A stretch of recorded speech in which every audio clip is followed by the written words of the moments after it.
Welcome back, everybody. It is the Working Brother back at you with another talk. We've got Drago back. Drago Bosnić, how you doing? Welcome back to the show. Thank you. It's great being here again. Awesome. We've got some interesting topics lined up. You said last time that you'd be willing to talk about basically anything, and in the meantime, you've written an article about how. Like we said when we talked to the Russian bear, Soviet Russian bear, that their Russian planes don't fly and their boats can't float, and you know, the usual tropes from the West permeate still to this day. So tell us about this Russian airplane that can't fly. Yeah, the SU57, which is the worst airplane ever. I suppose like the German Messerschmitt 262 from World War II is better, according to CNN and other impartial Western media, I guess. I mean, in all seriousness, if you look at what the actual militaries of the political West are saying, then you see that this jet is a pretty big threat for them, because unlike, let's say, the F-35 and the F-22, it has been used in a major conflict against a major state actor, in this case, the Kiev regime. So no other fifth generation fighter jet has been used in such high intensity warfare. Like, it's literally incomparable to anything else in the world. So the F-22, as we know, was used to soundly defeat the Chinese weather balloon a few weeks ago. And the F-35 has been used only once, as far as I know, in air-to-air combat, which was against an Iranian reconnaissance drone. So compared to the SU57 and its performance in Ukraine, that's laughable. You know, I mean, just comparing it's laughable. So in this case, the most interesting thing, as far as I'm concerned, when it comes to this UK military report that I read, they're saying that the Su-57 is ready for high-intensity combat only like 2 years after it was inducted into service, formally inducted into service. And the interesting thing is, it was used in Syria in 2018, if I'm not mistaken. So that means it was used in combat even before it became part of the Russian Air Force officially. So nothing like that compares, you know, with any other air force in the world, including like the political West, NATO, I mean. So what that means is, even though Su-57 had delays like for 10 or 15 years, even the Russian military used that time to make it work, you know, to make it actually combat ready. So that's the whole point. So you're saying this plane can fly, and it's been used in, from what I read in your article, the speculation is that it was used to fire the missile that took down that other Ukrainian plane at that record distance, right? Yep, 217 kilometers, which is record-breaking in every sense of the way. So, and it was an air-to-air kill. I thought it was a ground-to-air kill. Well, there are different, you know, like sources claiming different things, but like the two possibilities are that it was an S-400 SAM system, or it was an SU-35 or SU-57. So like the open sources are leaving all three possibilities. However, the UK military claims that the most likely platform used was the Su-57. So, I mean, they're claiming that it used the R-37M hypersonic air-to-air missile, which is like the longest range air-to-air missile in the world. So, I mean, in both cases, the S-400 has missiles which are capable of you know, shooting down airplanes at that distance, and also the airplanes such as the Su-57. I mean, it could have also been the MiG-31. It also uses that missile, so we don't really know, but the UK military claims that the most likely platform was the Su-57. And you said in your article that the airplane is often used for, what are they called? SEAD missions, I believe they're called? Or just like SEAD, like suppression of enemy air defenses. It's basically what the airplanes are used for, these air-to-ground operations to neutralize enemy radars, launchers, I mean, surface-to-air missile launchers, like basically what you're doing in that case, what the military is doing is it's trying to neutralize all of these air defense assets that the enemy has. And for the people that don't know, what makes this airplane special, let's put it that way, among other things, is that it can fly supersonic without afterburners, if I'm not mistaken. Yep. Yeah, that's called super cruise. As far as I know, with the current engines, it can fly 1.2 to 1.3 Mach. So that's like 1.3 times faster than the speed of sound. However, the new engines, the so-called Item 30 engines, they're even better. So they will make it happen for the SU-35, SU-57 to fly 1.5 to 1.7 Mach. To super cruise at that speed, which is pretty impressive. Like the only other airplane that can do that is the American F-22, and it can only do that for short periods of time because it's very fuel inefficient. I mean, it's more fuel efficient than afterburners, but still like not as good as when you're flying subsonic. All right. So it's like a brand new toy that's full of all kinds of interesting perks. Let's put it that way. And I just wanted to bring up that like when I went to actually search for a video to play in the background, and I just typed in Su-57, you can see all the suggested videos are of how it's not being used in Ukraine. So the Google machine is working hard to like give us the narratives that it wants. And then people wonder why there's no coverage of the truth or actual reporting online. By the way, like, share, subscribe, and check out the Patreon. Thank you to the Patreons who have already signed up. The first on board, let's put it that way. Your support is appreciated, but it's going to take a lot more to get us through the month. Let's put it that way. Let's talk about this footage that came out on Combat Approved, also known as Zvezda TV, on YouTube. Let's turn down the music because it'll probably copyright strike me for somebody else's music. But Zvezda. This is... where was this? Kapysk. Which is somewhere in Russia. Russia is huge, for those that don't know. This is a naval exercise landing, people. What do you think about this footage that we're looking at now? Well, I mean, it could signal that the Russians could make a move on Odessa and other coastal areas that the Kiev regime still has under their control. However, it also could be like counter-intelligence operations, in terms of that they are trying to like signal that this is going to happen, but it's not really going to happen, So it's hard to determine what is going to happen in the future, because most of the time what every military likes to do is to keep the element of the surprise, for as long as possible. So the Russians don't have that anymore like they did a year ago, but at least they can do it on a tactical level. Like the strategic level of surprise, I mean, the strategic possibility of surprise is gone, but on a tactical level, it's still very possible. And the Kiev regime has a lot of territory to cover, and they don't have enough troops to do that, especially now after losing so many soldiers. Yeah. And what do you think about the numbers that have been surfacing recently? They've been, let's say, more and like raising higher and higher as far as Ukrainian losses and MIA. It's the first time actually, like in the last week or so, that I've seen a number of MIA as opposed to just the killed and wounded. Yeah, what the Ukrainian Defense Ministry is doing, it's very useful for them to have the soldiers marked as MIA or missing in action, because in that case, if they're killed and there's no body to prove that the soldier was killed, they don't have to reimburse. They don't have to pay to the family anything. So it's very useful for them to keep all the money in their pockets. The corrupt officials. And the families are left with nothing, even though they've lost their sons, daughters, fathers, and so on. We've been discussing on this channel the improbability of an attack on Crimea, or at least a successful attack on Crimea.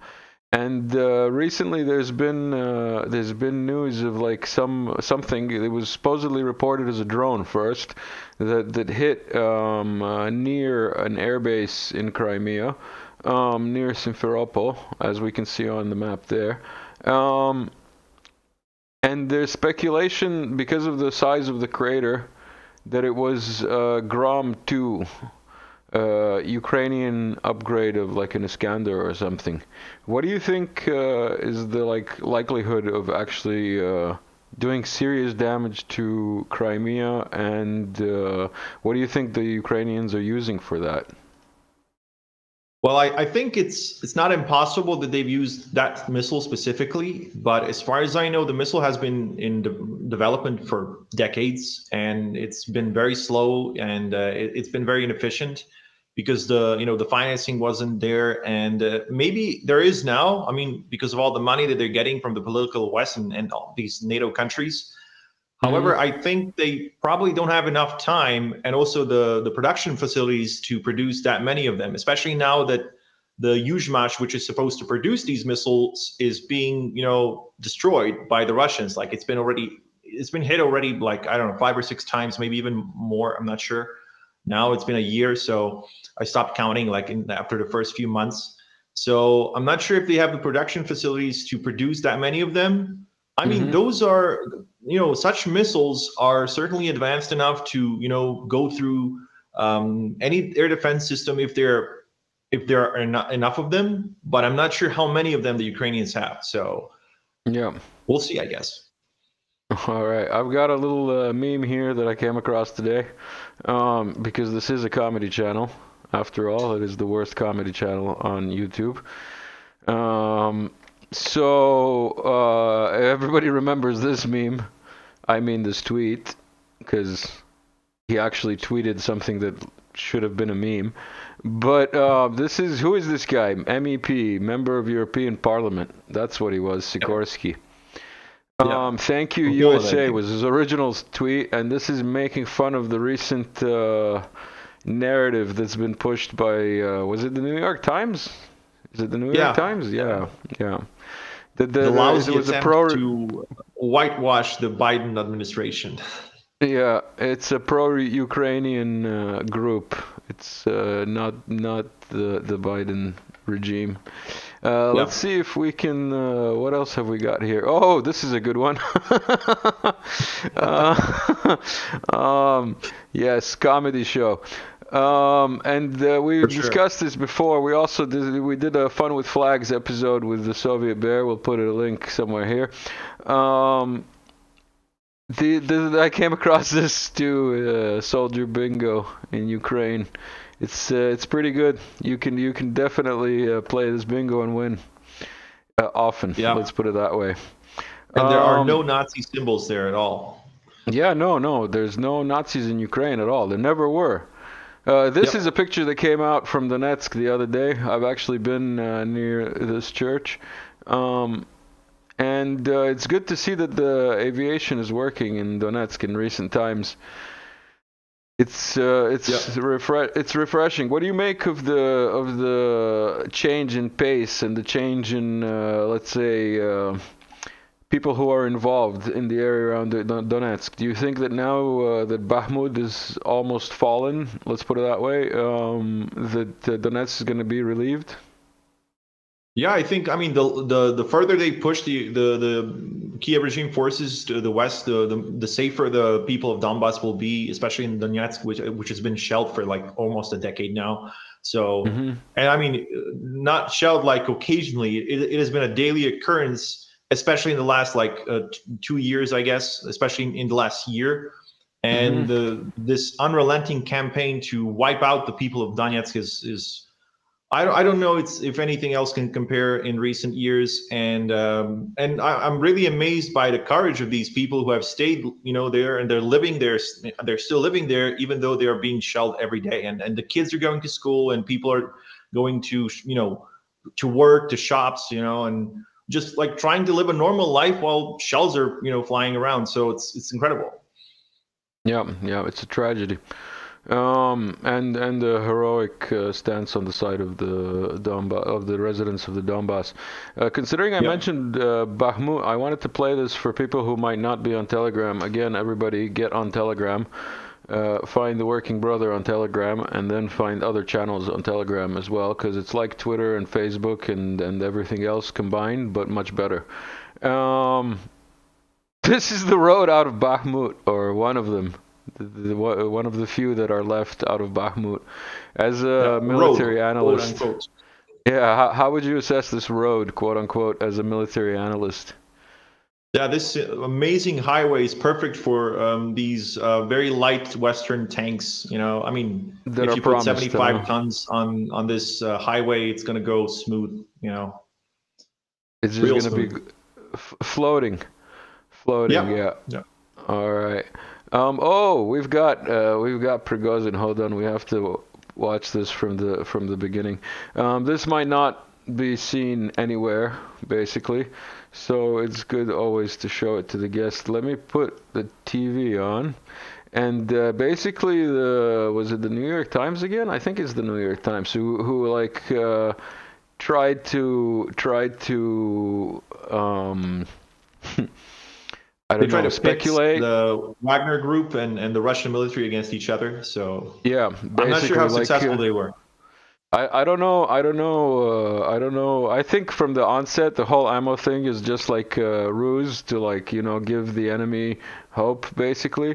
And from what I've heard from some Serbian reporters on the ground in Donetsk, is that basically that's the story that he heard from military contacts, and that basically the Wagnerites appeared weak, so as to invite the strongest of the enemy troops to finish them off, and then they dealt a blow, basically a finishing blow to the enemy.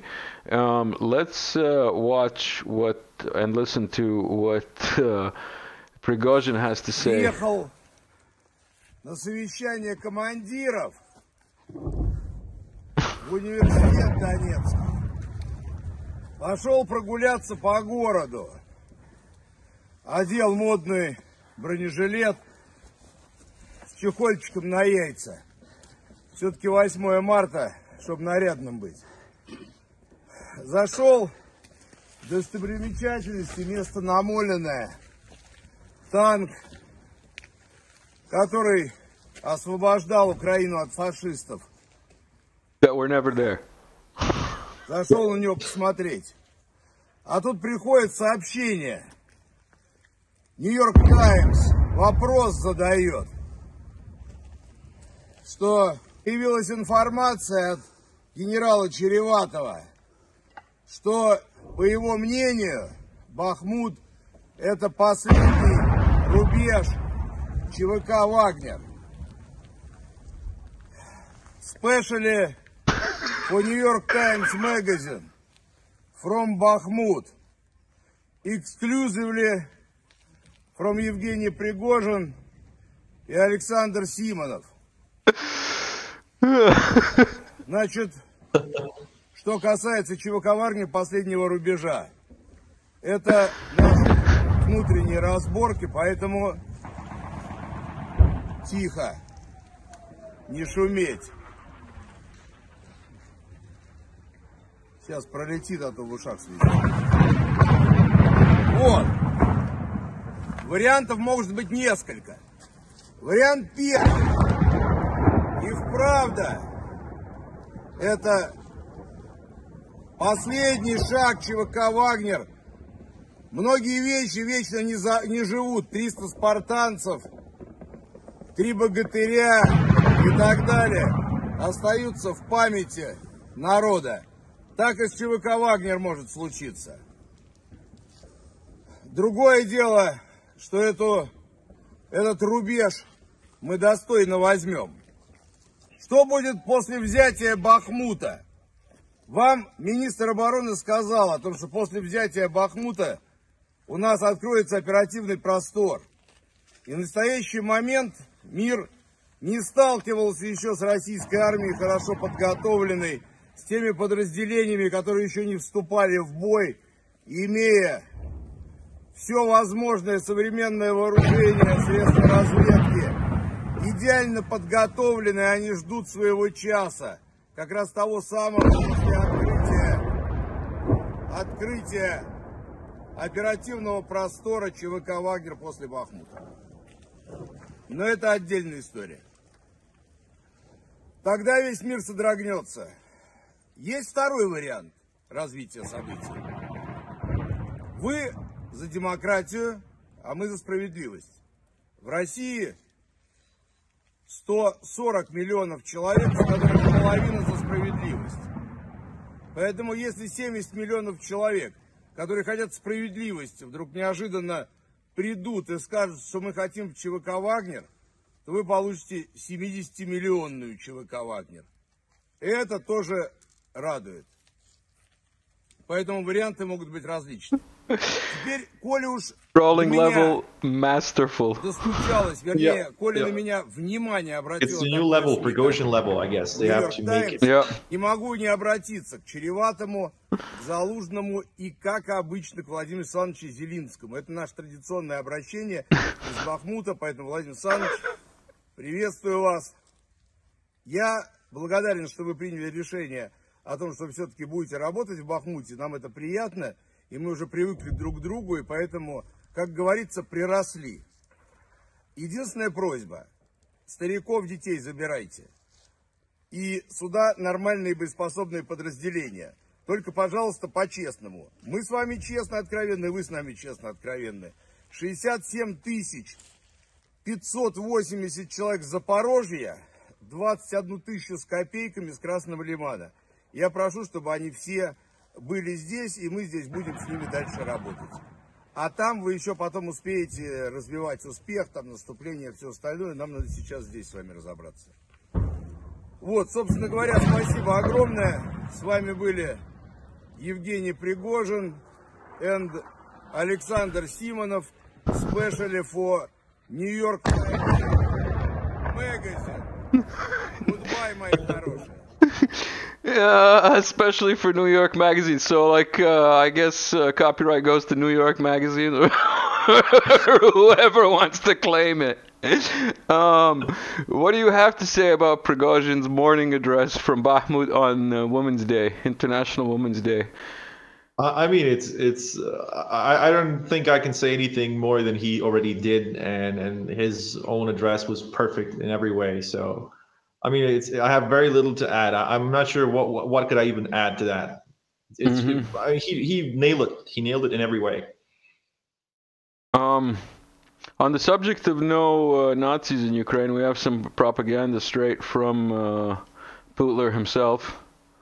Let's see what Putin has to say. Нам и мне присвоили наименование Эдельвейс, как гитлеровской дивизии, которая участвовала в депортации евреев, в казнях военнопленных, в карательных операциях против партизан Югославии, Италии, Чехословакии и Греции. У ВСУ и Нацгвардии Украины особой популярностью пользуются шеврона «Das Reich», «Мертвая голова», «Галичина», других эсэсовских частей, у которых тоже руки по локоть в крови. На украинскую бронетехнику наносятся опознавательные знаки вермахта нацистской Германии. Неонацисты не скрывают, чьими наследниками они себя считают.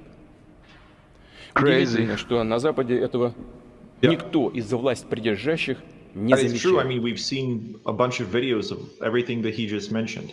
So it's not like he's just, pulling that out of his behind. So basically what he's saying is true. I mean, I've seen videos where they would make the Nazi salute while they were firing, from howitzers and these artillery pieces, on Donetsk and other areas.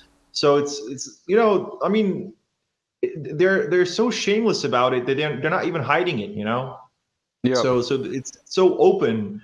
And I mean, the fact that they've named one of their units Edelweiss, it's crazy because those were actually, these units which were used to literally wipe out the civilian populations in areas where there was strong resistance to Nazi occupation in World War II. So and many of the victims of those units were actually Ukrainians themselves, you know, like descendants, I mean, the ancestors of modern day Ukrainians, many of whom are fighting in those Nazi units now, I mean, neo-Nazi units. So it's crazy because, you know, like if Hitler won the war, all of these Ukrainians, I mean, I'm not sure if even to call them Ukrainians, I'm not sure what they are. They would have not existed today, you know, because their ancestors would have been killed by the Nazi regime that was supposed to be installed after the war. So because they were the Untermensch, you know, like the subhumans, and just like all of us in Eastern Europe are basically subhumans for the Nazis, as far as they're concerned. So what are they fighting for? I mean, are they fighting for it to get killed by, you know, at some future Fourth Reich or whatever it's going to be called, or should be called, or they want it to be called? So it's crazy because there's no justification for that. You know, I don't see any way in how that could be justified, because, and that's why I don't like using the word Ukraine for the country that the Russians are fighting now, because, you know, there were millions of Ukrainians or East Slavs basically who were fighting against the Nazis during World War II. So, you know, I think what's happening now is that this neo-Nazi regime is just being kept, you know, afloat because of all this money that coming in from the political West and NATO. Yeah. And what do you make of Zelensky's recent begmanding, I guess, that American troops, and there's been another voice, I can't remember, it might have been a senator or somebody from the US, that said basically that it's good that Ukrainians are dying and that soon Americans will have to die and American blood will be spilt. What do you have to say to like that narrative, let's say? Well, I mean, it's ridiculous because the U.S. military has problems with, you know, with keeping up its own numbers in peace, you know, like in peacetime. How exactly are they going to get millions of other Americans, young people, to go to war against a superpower with 6,000 nuclear weapons? I'm not sure, you know, how are you going to make the Americans do that? Because in all the wars that the U.S. fought, you know, all these aggressions against the world, they always had, you know, things like air superiority. They always had, like, all they had to do was like wait until the Air Force does all the work and then they move in, you know, and kill all the insurgents. However, in this case, you wouldn't be fighting insurgents. You would be fighting a modern army with very, very powerful weapons, long-range weapons, which would wipe out your logistics. They would wipe out your air support, especially close air support, which is very important in these operations that the Americans were doing in Afghanistan and Iraq. So, I mean, how are you going to fight them? And how are you going to make the American people, especially young people, to go to war against Russia? Like, you would need 1 million soldiers. Like, I think Mr. McGregor, retired Colonel McGregor, said that you would need at least 1 million Americans, you know, in Ukraine to fight the Russians, to have any chance, you know, winning against the Russians. And what would happen in that case? Well, Putin said it, like, if there's a big danger for us, you know, in terms of conventional weapons and conventional armies, you know, that are piling up on our western border, we're not going to send 5 million Russians to die. You know, what we're going to do is use nukes to wipe out that invasion force, because we don't want, you know, millions of our own citizens dying again, like it happened in World War II. Yeah. So there's no way around this without going to full-scale World War III escalation. So what exactly they're thinking and what they want to do, I'm really, you know, at a loss in this case. To round off the discussion, I just want to play some videos in the background of, like we said, there's no Nazis in Ukraine, and you mentioned, you know, even this dog video is funny. We played it in the other one. Давай. Was wollen wir trinken? 7 Tage lang. Was wollen wir trinken? So ein Durst. Wie so gut wir alle sein. No Nazis in Ukraine. Not even their dogs. Yep. No Nazis. Oh, this is just a Hindu salute, as far as I know. No way this peace, is Nazism. yeah, the Hindu peace sign. That's what it is. Yep. And regarding your last thing, I just want to play this because this probably doesn't get enough airtime anywhere. This is an American vet who's got a message to answer Zelensky. Let's listen in. For the American people, and says that we'll be sending our children to fight in the war in Ukraine and Russia. I've got a counteroffer to that. Why don't you take a 40-something-year-old war veterans that have already been there and done that, round us all up and send us in our children's place? But there's one catch. When my boots hit the ground in Ukraine, I won't be going after Russians. I'm coming to see you, sir, for threatening to take my children's lives on a battlefield for a war that I didn't want to be part of in the first place. I think I speak for most Americans when I say, you can kick rocks, pal. So, I think that sums up today's podcast, or talk, very well. Drago, anything you'd like to say before we sign off? Yeah, I mean, as you said, the guy said it all. I mean, I don't think we need to go and do any polls of Americans and what they think about that. I think this guy summed it up perfectly. All right. Here we go. Thank you, Drago, for stopping by. Everybody, like, share, subscribe. See you guys later.